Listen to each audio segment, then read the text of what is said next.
So welcome to MusicNT's live stream panel discussion on gender equity in the Australian music industry, held as part of International Women's Day. And before we kick off proceedings, I just want to acknowledge that where I'm broadcasting from, I'm in Mbantua, Alice Springs on Aranda country. And I'd invite all of us to just take a moment to reflect on whose country you're in.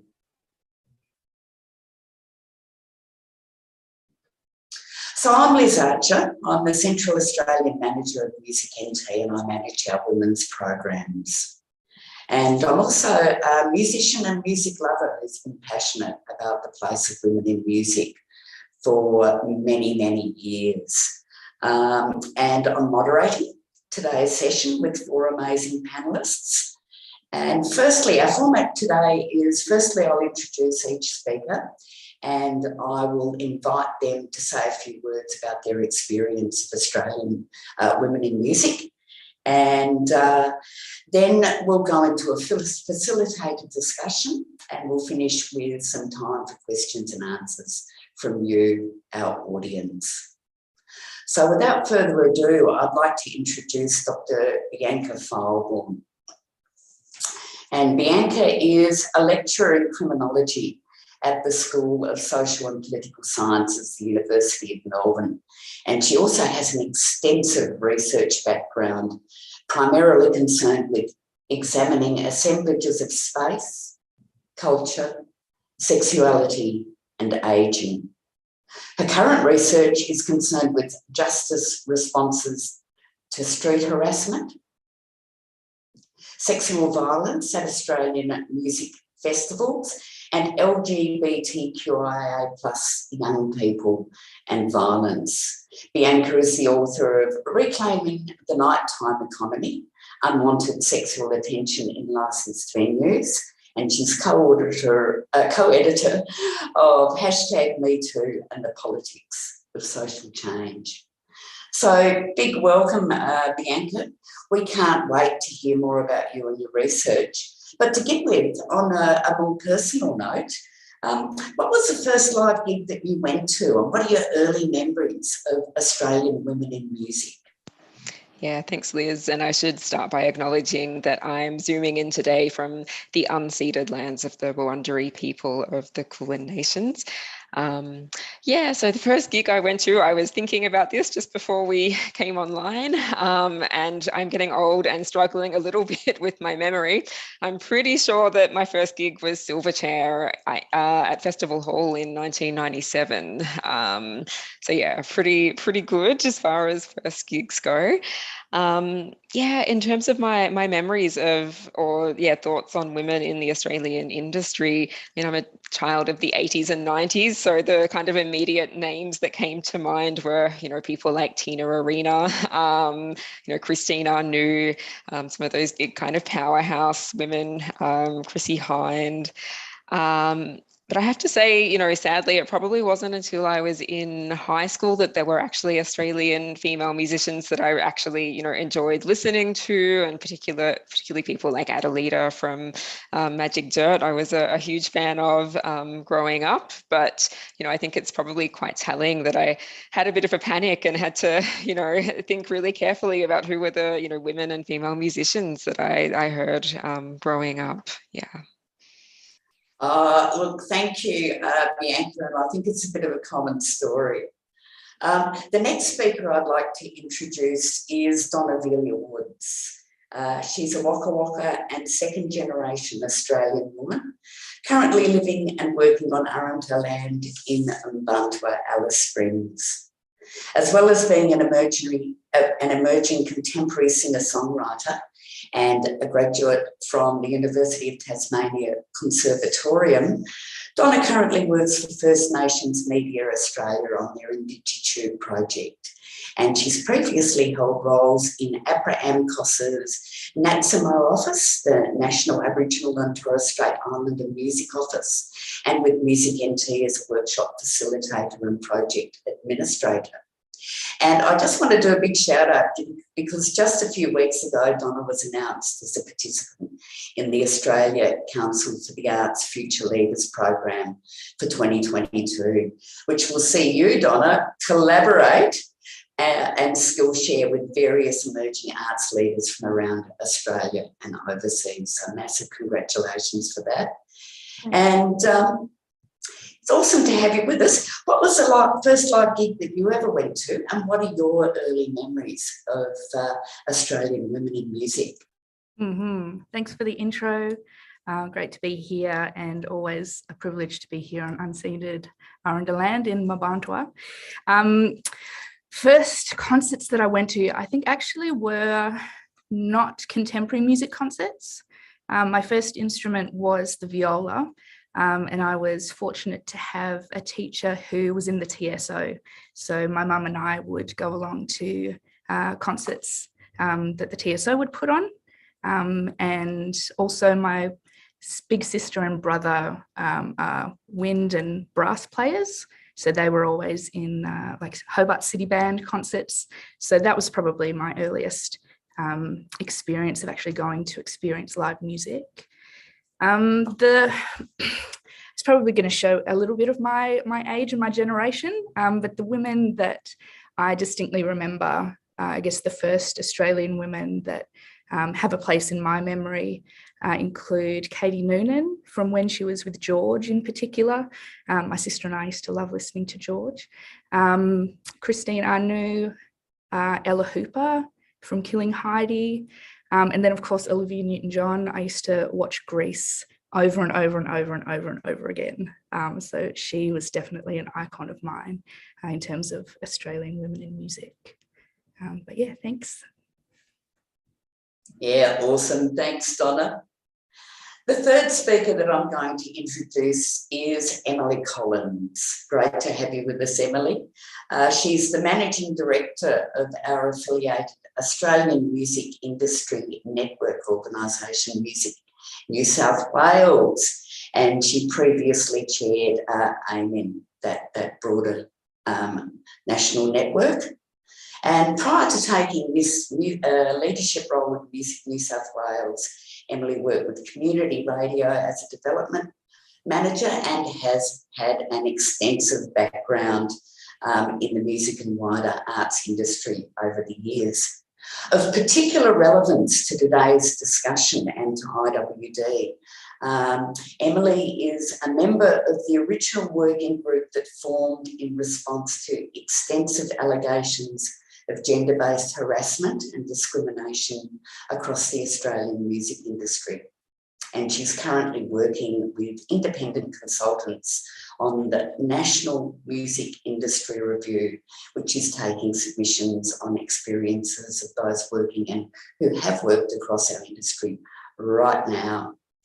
So welcome, Emily. We're really looking forward to hearing a bit more about the review and where we're at. But first, what was your first live gig and what are your early memories of Australian women in music? Thanks, Liz, and thanks to MusicNT for having me today. I'm coming to you from the very wet and soggy lands of the Gadigal people. I think my first gig was actually Spiderbait at the Darwin Ski Club.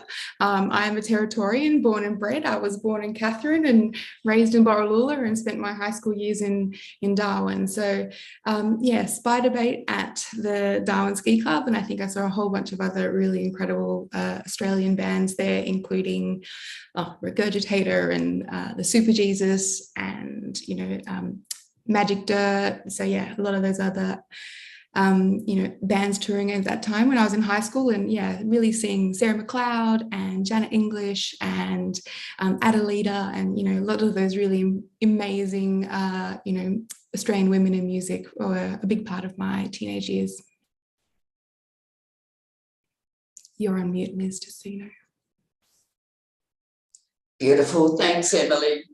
And our fourth speaker is another artist from Bantua. We have Xavia, who performs as Xavia, a multi-instrumentalist, singer-songwriter, now bringing her music to millions of listeners worldwide with her EP Mountain Whispers, released late last year. And originally from Adelaide, Xavia is one half of the sibling duos Mesete, formerly brother-sister, who were Triple J Unearthed winners.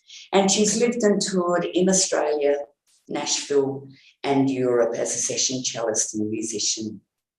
Now based here in Antwerp, she regularly collaborates with other local creators to provide opportunities, especially for emerging and community musicians. And as part of this, Xavia curates and produces the Fierce Female Collective Showcase She Sings, as well as presenting workshops and doing mentoring. So great to have you with us, Xavia. And what was the first gig that you can remember going to, and what are your recollections of early Australian women in music for you? Thank you, Liz, and thanks all ladies in MusicNT. Such an honour to be here and chat about something that makes me really fired up and gives me a lot of power in my music. I also had to dig quite deep into my memories when we were talking about this off screen. I think my first real big concert was actually seeing Bjork and her debut tour.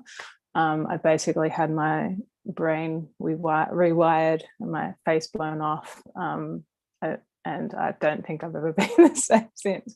But I did grow up with a lot of musicians in my family. My very good friends and close cousins were in a band and were really big role models. So I would go out and see their shows, and they were playing with people like Something for Kate, and they were a big inspiration as well. So, you know, close friends and family, and same as some of the people that you guys mentioned. I think we've been lucky I've really been inspired recently by Tina Arena and Kylie, people that have just had that amazing longevity in their career, not necessarily music that I really closely affiliate with, but there's so many amazing women still working in music and still, you know, moving and shaking. So yay. Fantastic. Well, great to hear a little insight from everyone. This year's IWD theme is Breaking the Bias. And this time last year, MusicNT released our first ever report into the position of women across the NT music industry. It was called You Gotta See It to Be It. And it documented bias and discrimination pretty much across every area, along with documenting the amazing strengths and resilience of women in our music scene here and more broadly. And we know it takes enormous effort over time to change social constructs, because really the position of women in music reflects the position of women everywhere. And that's a very, very big thing to tackle. But let's just start off a bit with some questions to Dr. Bianca Fileborn, who has done groundbreaking research into the importance of diversity on stages and in live lineups. So I'm just wondering, Bianca, if you can tell us a little bit more about this and what your key findings were. Yeah, thanks, Liz. So I've been involved in a couple of different studies looking at gender and sexual violence in the music industries. So I'll start firstly with a project I've been doing with some colleagues from UNSW and the Western Sydney University, looking at sexual violence in festival settings. So we were speaking more specifically to patrons as opposed to artists for this project. But you know, our project, which is the first of its kind in Australia, found that particularly for women and to a lesser extent LGBTQ plus people, that sexual harassment and sexual assault were really routine experiences in festival settings. Most of the people we spoke to had multiple experiences, particularly of kind of, you know, lower level, for want of a better word, harassment, so like verbal harassment, unwanted touching, groping in the mosh pit, that kind of thing. And I think, you know, in terms of the culture and the structure of the music industry, a really clear thing that came out of that work was that, you know, a lot of our participants felt that the culture of the music industry in Australia more broadly really condoned and facilitated the occurrence of sexual violence in music spaces. So, the fact that music is still really a boys' club, and of course progress has been made, but if we look at things like festival lineups, they're still incredibly male dominated. So there was really this reproduction, I guess, of structures of gendered inequality that set up the backdrop that enabled sexual harassment and sexual violence to occur. There was certainly a perception that women were really still seen as, groupies at best. They weren't really seen as being like real fans or having any real kind of knowledge or appreciation of music on a technical level, or as being skilled performers themselves. So again, that really created a context that devalued women quite systematically and facilitated sexual violence and harassment occurring. I've also been involved in some work with Hannah Fairlamb, who's based in Adelaide and is also one of the co-founders of Girls Rock, so you might be familiar with her. So Hannah did a project as part of her honours year that I helped her sort of write up and publish, but was looking at people's experiences of gendered harassment and discrimination in the music industry in Australia. And I think fairly unsurprisingly, the women in that project reported quite substantial levels of sexual harassment. And the outcomes of that could really vary, but I think it's important to note that for some women, it meant that they just stopped participating in music, that just wasn't a space that they could function in anymore, which I think is particularly upsetting. I think another really key element of that work was that, again, the structure of the industry really facilitates harassment and violence. And, in particular, the music industry is in a lot of respects quite different from other workplaces. You don't necessarily have a HR department that you can go to lodge a complaint about someone, right? It's, getting a gig is often really dependent on who you know and your networks. And, if the person who's harassed you is a really central figure in the industry, it's incredibly difficult to speak out, or it was better just to kind of stay silent and put up with it because you didn't want to damage your career. So those are kind of some of the key things off the top of my head, but I'm happy to speak to more of the findings. I could talk about this for hours, so I don't want to hog the whole session. Yeah, oh, look, it's massive. It's absolutely massive, and it impacts every woman. It doesn't matter where we are, who we are. And clearly, some are impacted more than others, or in different ways. I just thought I might ask our artists, either Donna or Xavia, if you'd like to respond on the impact of some of the things that Belinda's been talking about in terms of that diversity and representation, and how that impacts you or has impacted you in the past as artists.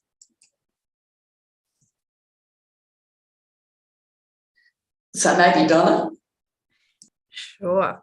I guess I first really noticed the gender disparity when I went to university.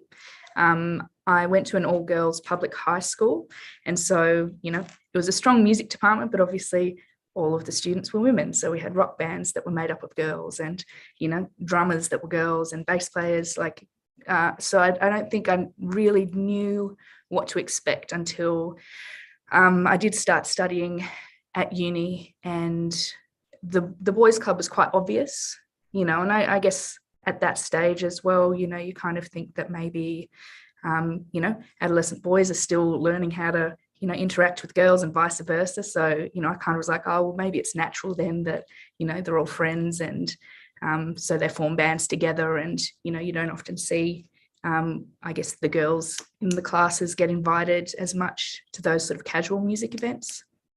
But yeah, it persists. It doesn't seem to go away. I still tend to try and do as much as I can musically, which, I'm sure it's probably slowed me down quite a lot, just because I don't have the confidence to ask other people to be involved. And it probably does come back to some of that, experience of boys' club mentality. I do feel like I've been lucky to have lots of strong female role models in my time in the music industry. And I think it's a testament really to how far we've come and the hard work that women who've come before me have done to create spaces and to advocate for the recognition of their expertise and skills, but not, I guess, not diminishing the lengths that we still have to go. I guess I try to be an optimist, so I probably haven't mentioned too many negative experiences here, not that there aren't any, but yeah, I guess I try to be hopeful about things. Yeah, thanks, Donna. How about you, Xavia, through your career? Yeah, that all rings really true, though I didn't go through college. I was in a band when I was a teenager and with 4 other guys, and was constantly in situations where I was the only female musician. And I guess from an early age feeling like I somehow needed to prove myself more so than anyone else to feel like I belonged. I was playing music from the age of 7 or 8 in this particular band. It's kind of cornered as the singer, even though I play guitar, I play piano. It took me a long time myself to actually have the confidence and build the confidence to consider myself a solo artist. So I think there's a lot of ways that some of the, you were saying that, you know, things that happen in the music industry and what happens to women in the music industry affects women in everyday life. And I think in the way that there are so many persisting, subtle ways that women are still not equal in real life, in day-to-day life, that stuff trickles into the music industry as well. So for me, it's been a combination of some of those exterior structures. Thankfully, I grew up with 3 brothers, so I've always been ready to fend for myself. But it's also been a process of taking down some of those barriers just that I self-impose, being an overthinker and feeling like I'm supposed to be polite and supposed to be not too loud and not take up too much space.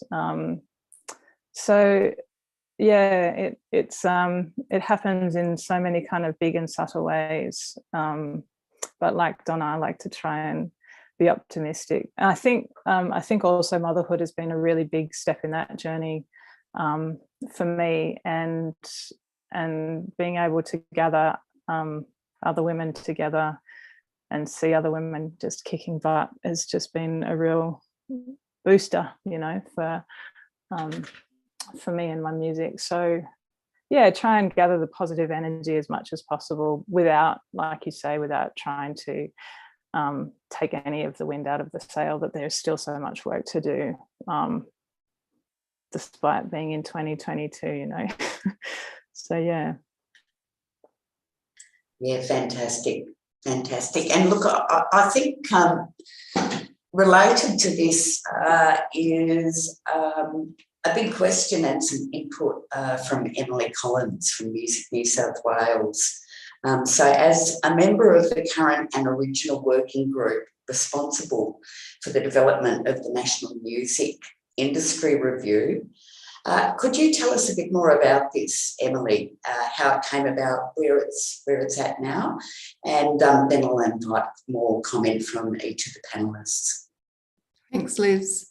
So the Music Industry Review came about, it actually sort of started last year.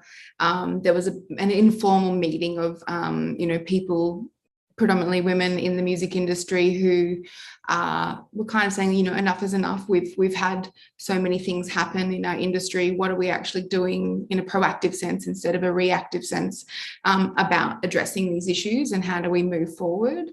And also just, what does our industry need in terms of healing of those things and wrongs in the past as well? So there was an original meeting hosted by ARIA and APRA AMCOS, and from that meeting, 7 naive but passionate women, including myself, put our hands up to try and I guess spearhead the next part of that process. So, because it was such a small meeting at the original meeting, it was really clear that there were so many voices missing, and that until we speak to people and a really important balance and mix of people, that we can't go coming up with strategies and solutions for fixing the problem. We really need to understand the problem first, and go through a process of telling those stories, because actually it's really important to talk about what's happened, particularly when some of the stuff is so serious.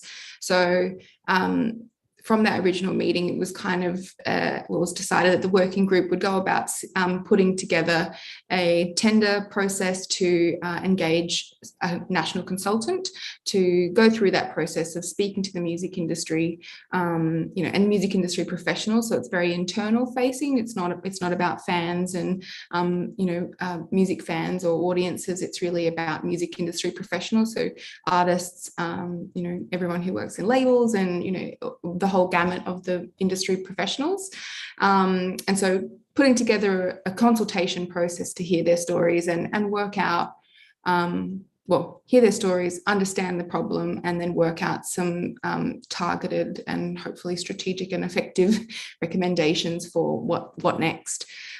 So we went through that process, and we got to a point where we interviewed a bunch of consultants and went through a tender process, and then were able to announce in December last year the appointment of Alex Shahady from Mappin Consulting and her team, who are now leading the Music Industry Review, as it's called.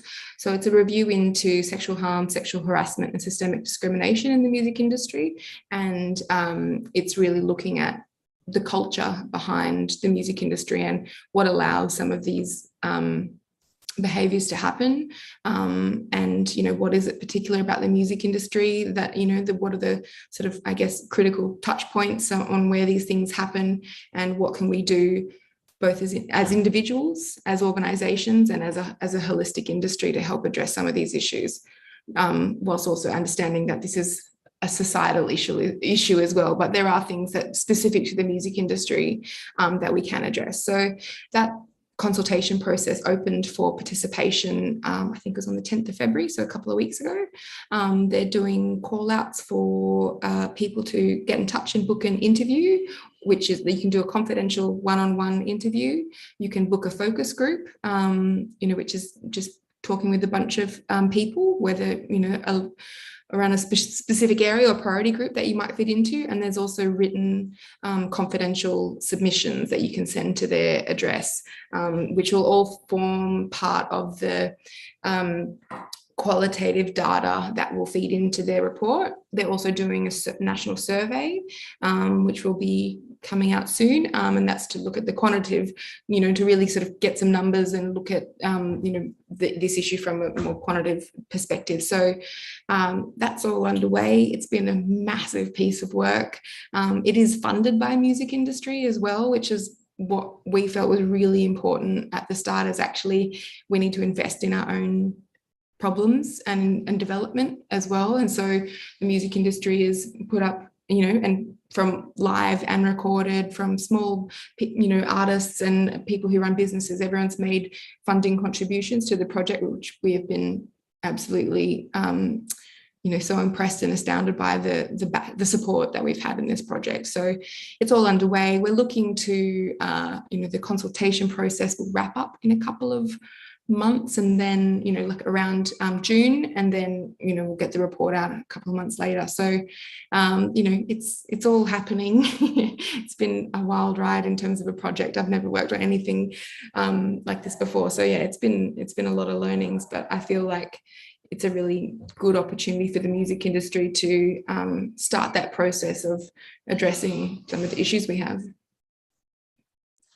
Oh, look, thanks, Emily. It's really great to know that this sort of action is being taken now, and that there's something that women or anyone, our allies as well, can contribute to.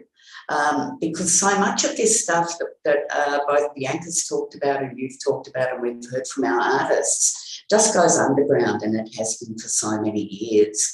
So look, I'd like to throw it open to any of our panellists. What tangible action do you most want to see come from this musical review? I'm happy to kick us off if you like. I've got lots of thoughts on this. I mean, I think firstly, just the fact that we'll have a really substantial database on this issue is a significant outcome in and of itself. You know, we do have a few kind of, you know, studies here and there, some of the work I've already mentioned, but there's actually surprisingly little, you know, hard data on the issue. And I think that it is so necessary for generating change. I think there is still, unfortunately, a lot of resistance from some people within the industry. So being able to kind of point to the figures and point to people's, you know, experiences in a way that's been really systematically documented, I think is, going to be absolutely essential. And also, you know, the fact that this is work that is taking an intersectional lens. Almost all of the data that we do have is on the experiences of, you know, mostly white cishet women. And we know that, you know, First Nations women, LGBT people with disabilities and so forth have, you know, compounded experiences of harassment and discrimination.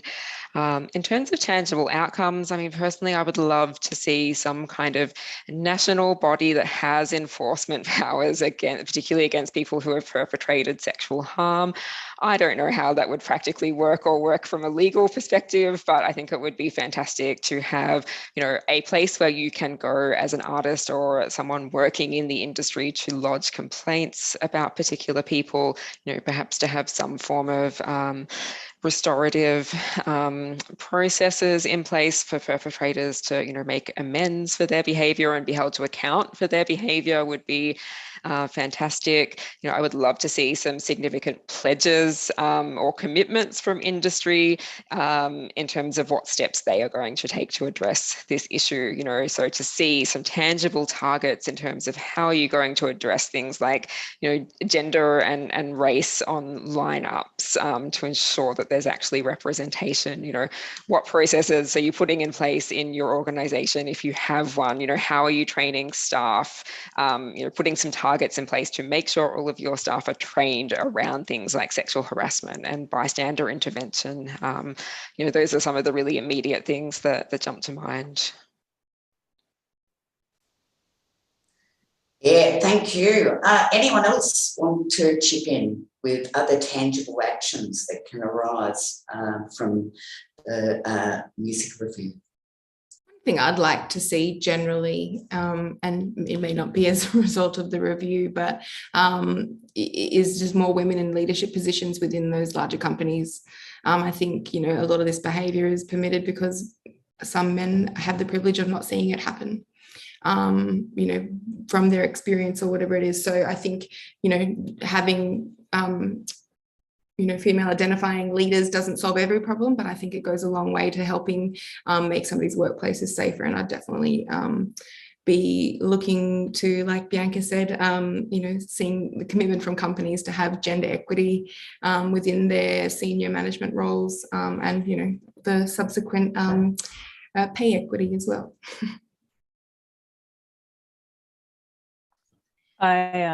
Oh, sorry, Donna, you go. Yeah. I just was going to say that today I saw a few statistics come out about transparency within MusicNT actually, about different quotas, and I think that kind of transparency at an organisational level was really powerful, and I hope that from, you know, whether it's from a report like this or the work that we did last year, Liz, with the work that was done in the Northern Territory about women in music, I hope that the conversation is just kept at the forefront, but not just women, that everybody can be seeing statistics and talking about it and thinking about it, and not just the same group of fiery raising their fists. So yeah, so more transparency, you know, around that. Yeah, definitely seconding the thoughts of the other ladies here. definitely representation, you know, in CEO positions and on boards is spoken about a lot, but, you know, also festival directors and artistic directors. I guess leadership comes in many forms. And I think I'd like to attend or watch a music awards ceremony that didn't have so many white males making speeches. I think, you know, that's almost like an external reflection on, you know, change that happens. So, you know, it'd be great once those positions are held by women to then, you know, for that to be visible, I guess. I want to shout out as well to MusicNT for the All Good project that was launched, and the work that's being done around the territory in terms of working with venues to create safer spaces. And I think that initiative, you know, I'm not sure if there are plans to, or if it already is, but, you know, being something like that being implemented in different parts of the country really has a lot of potential to, I guess, impact the experiences, which is, I think, overall what I would love to see come of this. And I guess the groundswell of action is for young women and women in general, but particularly young women, to feel safe and confident to enjoy live music, and to not, you know, through, you know, the conversations happening, you know, and hearing more about it, potentially it does also bring up, you know, a little bit more fear or anxiety as well in women engaging with the industry in a variety of ways. So I guess, you know, the hope that the actions that do come can alleviate some of the anxiety or the nervousness or the reticence to feel comfortable and confident to, you know, step into a mosh pit if it's their favorite band, you know. Whether, I don't know, whether there's a separate little chorale that's for women who want to mosh, maybe that's a good idea. Obviously not all perpetrators of sexual violence are men, but anyway, I'm going on a little bit of a waffle here, but yeah, those are my thoughts. Oh, there's so much strength in bringing all our thoughts and ideas together, and there are these common themes that just keep on emerging time after time the more we discuss these things. So yeah, you know, I just want to shift tack slightly, and one of the key strengths of women in the music industry, across the music industry, particularly here in the NT, has always been collaboration. And it's no wonder that is. It's kind of like we've needed to come together and we've needed to create these spaces. So I just want to throw this one to Xavia first, because you've done some pretty amazing collaborations with women. What's it like to bring a group of women to collaborate on a live music project? What are some of the challenges and some of the rewards? Yeah, thanks, Liz. It's been a really incredible process for me personally. Becoming a mother was an isolated process. I had my second child 5 weeks after moving to Alice Springs, Mbantua, and just never felt like I was ever going to be able to get back into performing a full solo set on my own. So I found a couple of other mums who are also musicians, and 4 of us kind of got together and created this theatrical collaborative show called Take My Song and Run With It, because we didn't feel like any of us could complete a solo set on our own. We didn't quite feel strong enough, but together the 4 of us created this show that we never really imagined. We took it to the Darwin Fringe Festival and sold out a couple of shows down here, and that really is where that journey began for me. So from there to be able to go on to say that I've curated and produced 3 seasons of She Sings, and worked with an alumni of over 20 different female artists, all so diverse and all who I believe in 100%. Artists working in regional centres that aren't, you know, necessarily getting the attention that I feel like they should. It's just been really empowering, and I think it can be challenging to bring some of those styles together, and it can also be challenging to, like I said, believe in myself, believe that that's a space that I deserve to inhabit, believe that, yeah, that it's I've always felt like the cause is definitely worthy, but every single time I'm never sure until everybody gives that feedback for each of those shows. So it's, you know, ultimately, I think if I had to sum it up, it's been really empowering and rewarding. Yeah, the sum is greater the greater than the sum of its parts, I think. Yeah, some of the other women have definitely like talked about it much more eloquently than I can. But yeah, it has been really rich. And big thank you to Liz for being such a strong ally for so many years as well for that process, helping me to, I guess, take that space as a leader. It's just not comfortable sometimes. Yeah, so. Yeah, look, you know, there are all of these challenges. It's kind of like we've almost got to get out of our own way sometimes as women as well. And I mean that with pure respect. I think also, you know, I've seen and I've heard other female artists talk about, you know, balancing families, balancing work, all of those things and many, many things coming on top of it. I think one of my best moments at one of your She Sings was when someone was about a week off giving birth, and we're all wondering if that would, you know, join the entertainment as well. So there are many challenges. And I think another thing that the You've Got to See It report really identified women asking for, it's kind of like calling out to men in industry to more actively seek out collaborations with female identified artists. So I'd like to throw it open to everyone here and ask, how can we or how can industry encourage more men to step up, step out and to join us through our industry?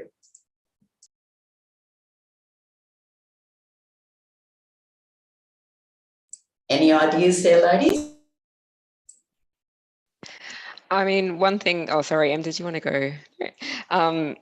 It's maybe not industry, but a kind of government thing, right? Because I know that a lot of state governments and local governments will have, you know, funding for projects for people working in the arts more broadly. Make it a requirement, you know, that you have to have a diverse group of people involved in the project, that you're not just funding dudes. And, you know, I think, you know, how do you make men care about the issue and step up? I mean, it is difficult.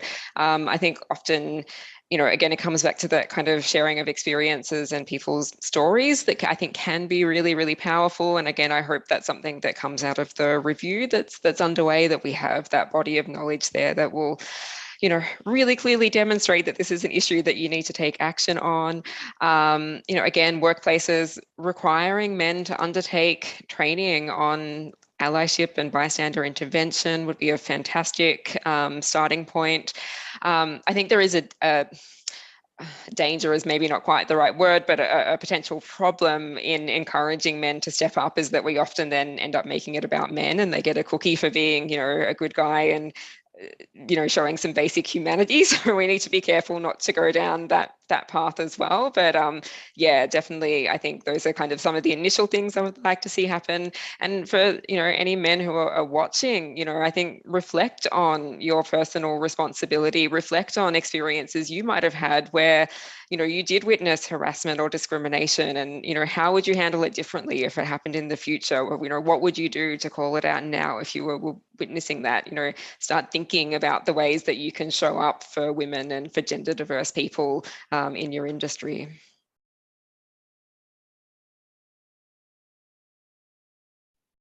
I was just going to talk more about, like, yeah, how through the process of the music industry review, I've had so many wonderful male colleagues from across the industry reach out and offer support. And often the thing that stops men leading in this space is a desire to make sure they're not leading, and that they're not the primary voice in this, which I think is really good from those men who do want to support this, you know, positive change. But it's also about giving them confidence to step like to step up in a collaborative way. And so, you know, checking in with people, like, you know, like one of the things someone asked me, like, oh, you know, really want to get together a group of men, but does it feel weird? I'm like, do it. Like, you know, like, why do I have to do all the work all the time to, you know, to change the industry? I can't, you know, on this topic. So it's like, I think there have been some really amazing men who are doing that leadership, and it's just about being prepared to make mistakes and not being so fearful. I think people stop doing it because they're like, oh, I don't want to step on anyone's toes and I don't want to say the wrong thing, so I'm just not going to do anything. And I think the only thing that happens if that's the case is not a lot, you know, like no change happens if you stay silent and you stay stagnant. So I would just encourage all men to look at themselves and look at what they can do, and it doesn't have to dominate the conversation, and you don't have to celebrate yourself, but you can still do stuff. And there's a lot of actually some great programs like the Male Champions of Change program, which is about, you know, getting CEOs to be good allies. And, you know, there are interesting programs around how men can help proactively in this space. And I guess just to really quickly jump in and add to that, right? Like actually fundamentally, this is a problem of men's behavior for the most part, right? Like you are the ones who are generally running the industry, making decisions, et cetera, et cetera. So actually like we need you to come on board and to actively change the way that you're doing things. Like we're not going to get to where we need to be without you. Yeah. So again, just a call out to please step up. Yeah, and I'm seeing big nods going around everywhere from many comments. I'm aware of time going. We could talk about this stuff a lot longer, I'm sure. I might just see if we have any questions coming through. But I think for now I'm going to throw it over to another broad question. And given all of this conversation that we've had on gender equity, if you were to choose one essential area to focus on to break the bias for Australian women in music, what would it be?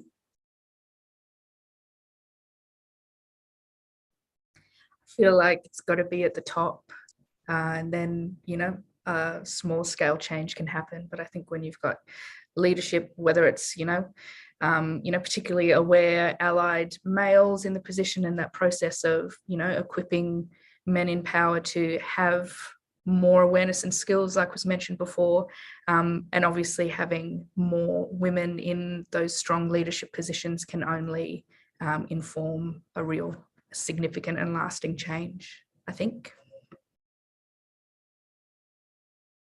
Yeah, I love it. Anyone else? No, I agree with everything Donna just said.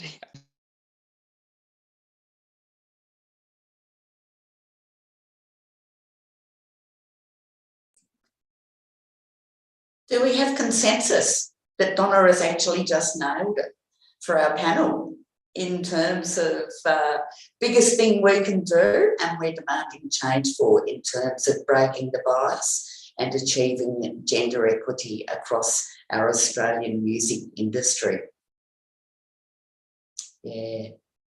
Is there anything else that any of you as panellists would like to say in terms of wrapping up what's been an amazing discussion? Thank you. I might just quickly add that, so as I mentioned before, the Music Industry Review is open for participation at the moment. If you would like to talk to the consultants, you can go to musicindustryreview.com and all of the .com. Okay. You'll have to check with MusicNT on that, they can share the info. But yeah, it will, you can book a focus group or it is a .au, thank you, Shauna. So musicindustryreview.com.au. You can book a one-on-one, a focus group, or make a confidential written submission. And also, it is important to note that it's looking at the culture of the music industry, and whilst the framing and what we're really looking at is sexual harm and sexual harassment and systemic discrimination, your experiences of the industry, whether they're positive or negative, are actually really important in helping frame what the music industry is. And so you might not have a story to tell, but you might have ideas about how we can change things. And so I would encourage people to consider participating. The consultants are very lovely, and you're able to make written submissions as well. So if anyone's interested in that, we can make sure the link is shared on the Facebook post. Yeah, that's great. And it's great also to know that those terms are so open. So, really, really, really wanting to just get the information. So as we've all said, we've got that database, we've got those stories, and we keep on moving forward. Anything else from our other panellists? Oh, look, I'd probably just say, and I think, Em flagged this at the start, that, this is an issue that obviously extends far beyond the music industry itself. But, I hope if there's one kind of takeaway from our discussion is that, that there are very unique things within the music industry that are driving this issue in that context, but also that there are some very clear, tangible steps that we can be taking. And this is an issue that, we can do something about. Sexual harassment, violence and discrimination are not inevitable, and we can take action to prevent these behaviours from happening. I just want to say a quick thanks to everyone involved in this conversation. I've learnt personally so much in this really short time, and I really appreciate the work that you're all doing in your different spaces, and it gives me much hope. So thanks for having me. Thanks, Donna. I agree too. Thanks for having us. It's been so lovely and a really nice conversation to have today. Yeah, look, thank you so much to our panellists. I'd also like to just say that MusicNT, yes, we do have our own internal gender equity report that we've released this IWD. It's more an inward look at MusicNT, and we're hoping to keep on building from that into the future, and a more detailed, there's an infographic, and then there's a 4-page document that also lists what we're doing in terms of continuing to flag gender equity through our work at MusicNT. So thank you once again, panellists. I'd also like to acknowledge our key sponsors, the Australia Council for the Arts, ArtsNT and ABRAMCOS, and ILA for our Indigenous music development programs. And I just want to do the biggest shout out to Shauna Upton, who got all of this panel together, worked beautifully with me in terms of bringing the questions together, and is just a complete legend, as well as also managing our All Good Safe Venues program. So on that note, farewell everyone, happy IWD, and let's keep the change and the momentum happening for women in music.